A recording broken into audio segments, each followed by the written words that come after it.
تلسی گوڑا، جنہیں احترام اور محبت سے ٹری مدر اور انسائکلوپیڈیا آف فارسٹ کہا جاتا ہے، 16 دسمبر کو 75 برس کی عمر میں اتر کنڑا ضلع کے ہونلی گاؤں میں انتقال کر گئیں۔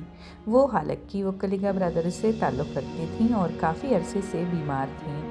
تلسی گوڑا نے 60 سال سے زائد عرصے تک ماحولیات کے تحفظ کے لیے غیر معمولی خدمات انجام دی ہیں۔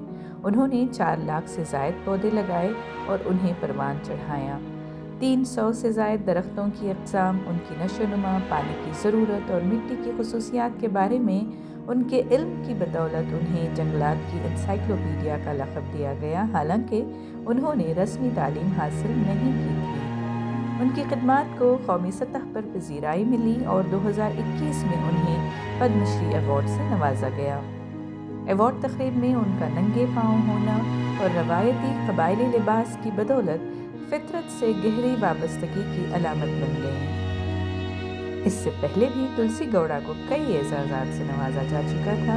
1986 میں انہیں اندر پریادرشنی ورکش متر ایوارڈ ملا، جو جنگلات کے تحفظ میں نمایاں خدمات پر ہی دیا جاتا ہے۔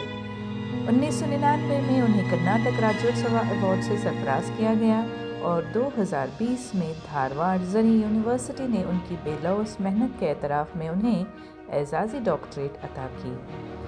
اس سال کے شروع میں تلسی گوڑا کو سانس کی تکلیف ہوئی اور انہیں کارواڑ کے کمس ہسپتال میں ICU میں داخل کیا گیا تھا۔ ان کا چھوڑا ہوا سبز ورثہ یعنی پیڑ، پودے اور جنگل ہمیشہ ایک تحریک بنے رہیں گے۔